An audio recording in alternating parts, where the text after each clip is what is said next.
Superhero stories have served as the basis for some of the most successful transmedia franchises of the past 80 years. Commentators of all stripes, psychologists, theologians, media scholars, and journalists have attempted to explain this appeal.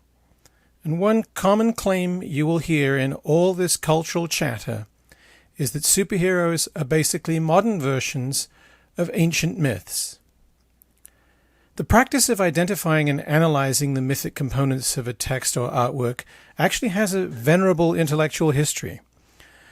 A school of myth criticism, or archetypal criticism as it is sometimes called, enjoyed a brief vogue in the middle decades of the 20th century under the influence of Northrop Frye, who placed himself in opposition to the then dominant close reading practices of the so-called new critics.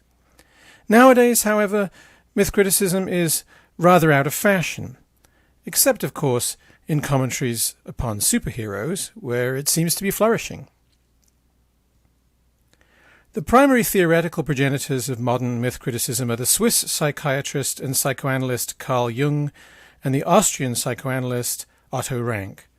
Both were born in the last quarter of the 19th century, which of course means that we no longer share many of their assumptions, such as the idea that we could safely generalize about something called the primitive mind, or the idea that pipes are really cool.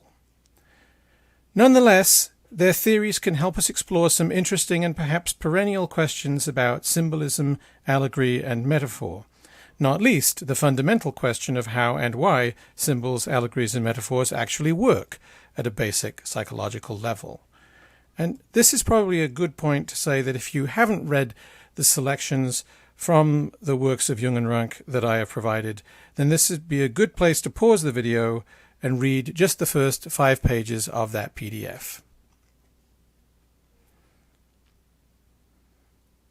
Okay, so if you've done that, then you will have seen that in particular both Jung and Rank were fascinated by what Jung calls the truly amazing phenomenon that certain motifs from myths and legends repeat themselves the world over. Jung named these common motifs archetypes, from the Greek root words arche, meaning origin or beginning, and typos, meaning imprint. One example Jung gives of an archetypal figure is the solar deity or sun god. These particular examples of sun gods come from Inca, Hindu, and Egyptian myth, but the sheer number of these deities is perhaps better suggested by this Wikipedia screenshot. As you can see, there wasn't enough room for me to capture all of the solar deities that Wikipedia lists. Other Jungian archetypes include the wise elder, the jester or trickster, and the shadow. And I will have a lot more to say about this last archetype in the next video. So don't worry if you didn't understand all of Jung's claims about the shadow in the PDF. More will be revealed. Otto Rank, meanwhile, compared many figures from legend, myth, religion, and folklore across a number of cultures and time periods in his book, The Myth of the Birth of the Hero. In the PDF, I attempted to boil his arguments down to a single page. The most important and influential of his claims there is that many heroic myths from around the world appear to have these elements in common. The hero is a child of distinguished parents. The parents will be threatened. Prophecies of destruction for the father are common. The child is abandoned in the wild and released to the forces of fate.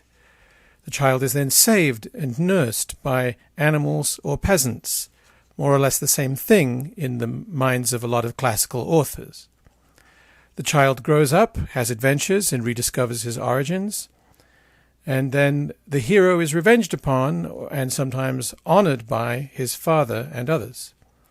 Now, Rank's examples of heroic myths that follow this basic structure include the stories of Gilgamesh, the legend of Hercules, the story of Moses, among many others.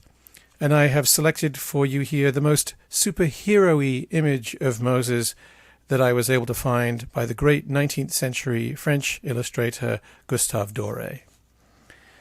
Now, to my knowledge, neither Rank nor Jung ever observed that the origin stories of modern pulp heroes, such as Tarzan, or comic book heroes, such as Superman, also bear striking similarity to this standard hero myth.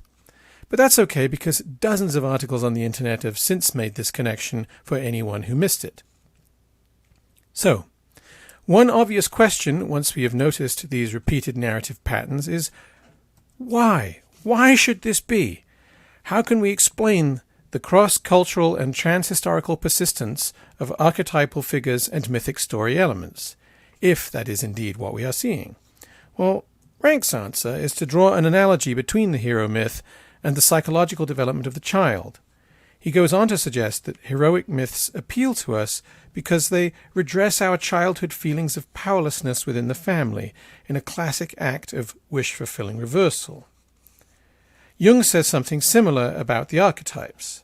They express fundamental and even universal aspects of the human psyche, and that's why they keep coming back in slightly different but essentially recognizable forms. You don't have to buy wholesale into these theories. I personally think the Jungian concept of a collective unconscious creates more intellectual problems than it solves when we try to describe how it actually works. And Rank's claim that the myth of the hero can be analogized to the developmental path of a typical human child is probably overly schematic and reductive. This reductive quality can plague a lot of myth criticism, in fact. I think this is because the methodology generally involves looking for common patterns across lots of different texts, rather than reading individual texts closely. Consequently, the kinds of details that might make one version of a myth seem compelling and resonant, and another version seem cliched or tedious, tend to fall out of the account. This is one of the problems with Joseph Campbell's well-known expansion of Rank's work, The Hero with 1,000 Faces. In Campbell's hands, every heroic story becomes a slightly different version of the same story. The result is an interesting theory about mythic narratives that makes the narratives themselves seem, well, less interesting because they're all essentially the same. Nevertheless, it's easy to see why myth criticism has proved attractive to scholars who are drawn to the superhero genre. In the case of certain characters, the parallels really are resonant and illuminating. Superman, for example, seems almost to be a double archetype. Not only does his origin story echo the hero myth, but the source of his power is the sun, making him another variation on the idea of the solar deity.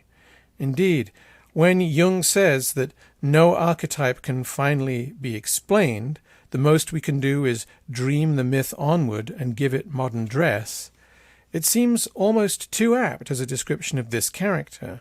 For what is the Man of Steel if not a classic archetypal figure reimagined for a skeptical modernity, an alien god for an atheist scientific age? The generalities of myth criticism are also appealing in their boldness. In an era when most critics seem almost neurotically reluctant to speak about the possibility of our shared humanity, the idea that common myths and archetypes are actually expressive of essential aspects of the human psyche has a refreshing universality to it, however difficult it might be to actually prove such a thing. The idea that myths and archetypes articulate common psychological processes and mechanisms is therefore one that I propose to take seriously, at least for the duration of this module, and in the reading of Batman that follows.